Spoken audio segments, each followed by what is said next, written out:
And here we are now loaded in game. I want to restart Frep so I could turn off the invisible mouse because, you know, and click to move game. I think it's just kind of annoying to have to see someone's cursor flailing about. So right down here you can see you have your activated skills and any items you decide to put here, like your minor health potions. Right now currently I have summon zombie dogs, grasp of the dead, and corpse spiders. You are allowed to carry more active skills at once the higher level you are, and you can switch these skills out at this sort of totem pole thing that I can't remember the name of, and I'll show you in just a second. Let's go back to New Tristram and I can show you that. I'm currently level 8. A little over leveled for what I'm doing because I kept loading and reloading the game to test running fraps while I was doing this, just to do performance tests. And here it's called a Nephilim altar. See, if I click on corpse spiders, I can go to any of my skills here. These are the red numbers, obviously the unlock prerequisites, the level prerequisite that you need to have. The newest one I just unlocked is Horrify. Down a spectral mask that horrifies all enemies. So basically just a fear. I don't really feel like I need that at this point. Some of the complaints that I've seen in the feedback thread so far is everybody's complaining that the game's too easy, but I don't know. I don't really think that that's a huge problem when you're just in beta and trying to test functionality of basic stuff. So you've got 3 trees here for the Witch Doctor. I don't know if that's standard for all characters. I'm gonna assume so. This is the physical damage section where you've got all these physical skills. Spirit Realm skills, which I think most of them do arcane damage. Though some, like this one here, is not even a damage skill at all. You enter the Spirit Realm for a few moments. Stuff like this, like Spirit Barrage, Mass Confusion. Oh, that sounds like a fun spell. I'll never get to see. Same with Soul Harvest, just because max level is 13. So that's kind of unfortunate. Fetish Army. Wow, when I look at Fetish Army, I do not think of little dolls running around. But hey, maybe that's just me. This is an amazing spell. Hex.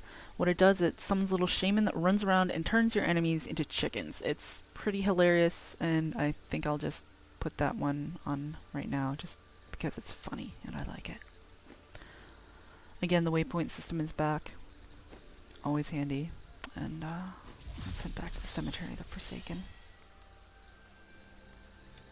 Some more zombie dogs to keep me company.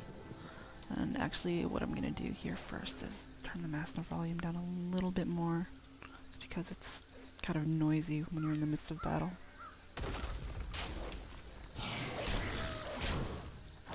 So there, chickenify. Woohoo! I think it's really funny. Then you've got that's the little fetish shaman there. He lasts for 8 seconds currently.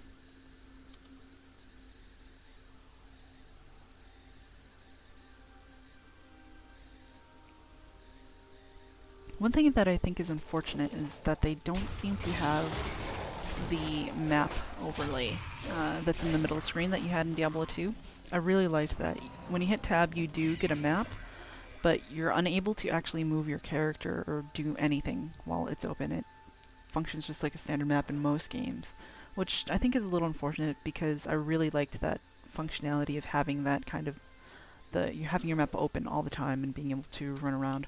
I guess they've decided to go back to what most games do, the normal mini map here up in the corner. But I don't know. It's not a huge step backwards, I guess, but it's something I kind of miss from Diablo 2. Let's check out this Defiled Crypt. Breakables. You know, an adventurer finds all his best stuff in barrels. Or, you know, the ashes of random people. That too.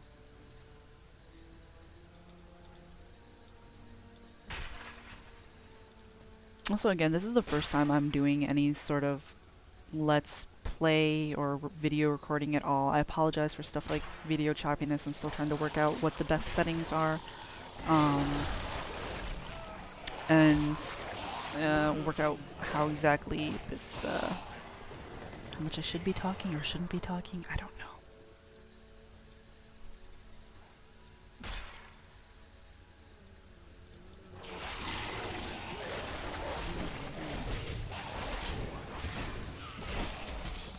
Chickenify! Your enemies also take more damage when they're chickened, which is pretty neat.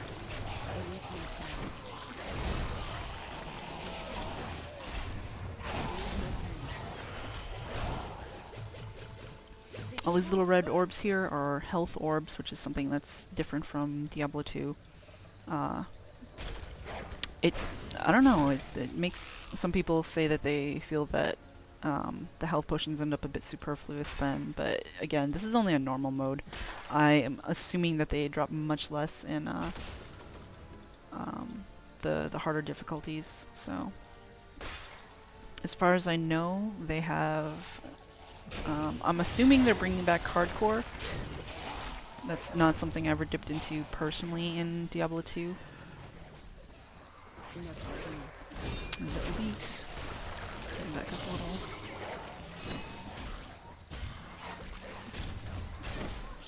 Oh, I did not realize that elites could also be chickenified. That's pretty cool. I thought they'd be exempt.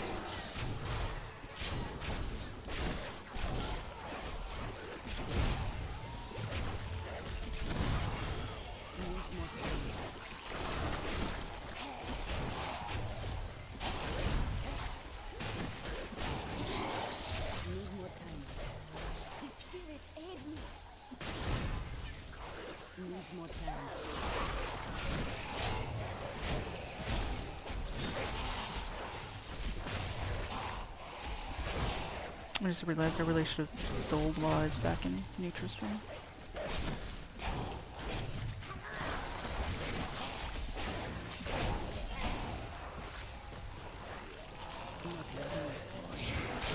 Crap load of zombies. I'm currently not using too many of my physical skills because, if I recall correctly, zombies or undead in general in Diablo 2 took less damage from poison. I'm not exactly sure if that's the same here, but just in case, I'm just mostly focusing on physical stuff.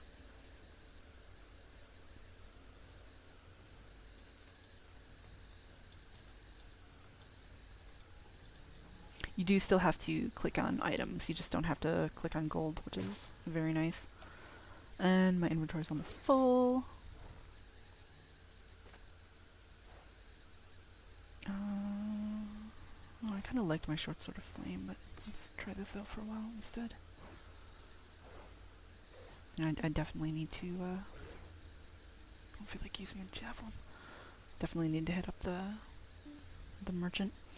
I haven't found anything that's larger than 2 spaces of inventory space, but you know we've got stuff like potions, which is obviously just 1, or like the warrior belts, the belts in general are also 1. I haven't seen, even the javelin though is still only 2 spaces, which is the same size as the hand axe. So that might be a new limitation to make the inventory space a little less cramped.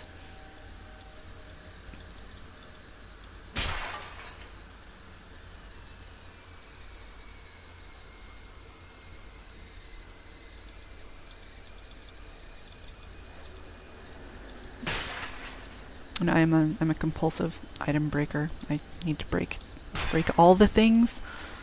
Let's get a little mimetic here.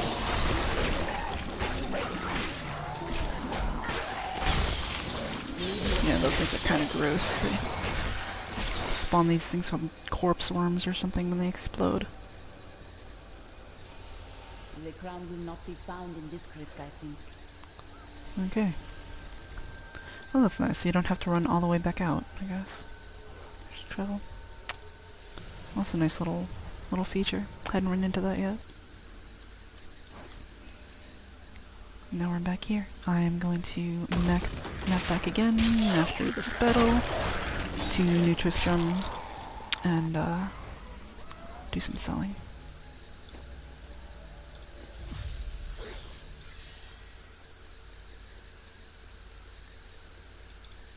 I work worked my hands to the bone to bring you these fine goods.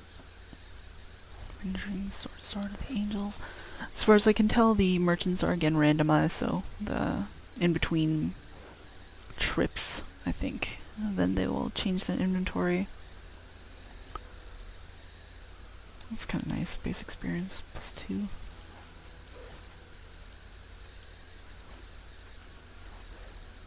Yes, inventory management is boring. Sorry. But often necessary.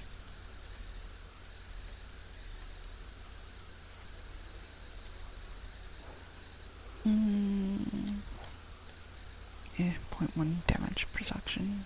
Damage reduction is not that much.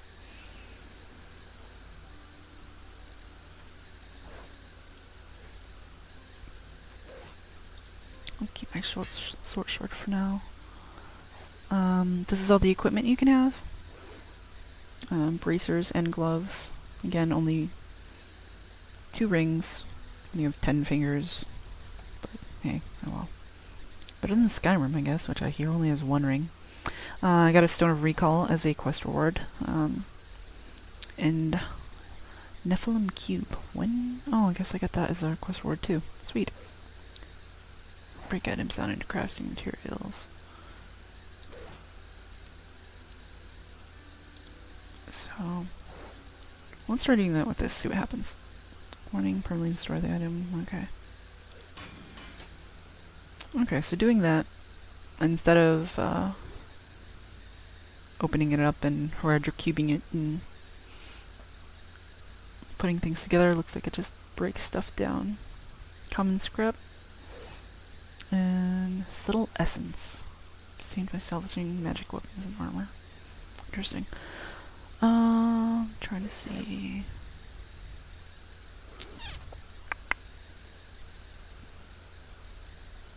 I think I'll go for the short sword for now. I'm not really using my money for anything at the moment, so. Yeah, that was stupid. I always forget that.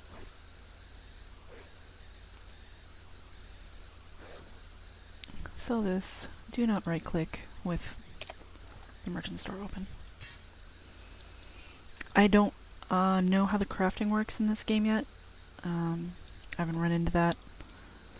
And here's your stash. I'll throw these things in there. I'll keep these on me. Good old Deckard Cain, and I'm 99% sure they have the same voice actor. The last of the Horadric. I couldn't always claim this. In fact, if I had turned to the Horadric teachings sooner, Diablo could have been stopped before his reign of terror began. You cannot believe this. When the first signs appeared, I did nothing. I had shrugged the old tales off like they were so much fantasy. And Tristram, no, the world has paid dearly for my arrogance. I have tried to make up for my failings. Leah and I have spent her lifetime scouring the world, collecting pieces of the prophecy of the end days. If I can decipher it, we will have the key to defeating the Lords of Hell.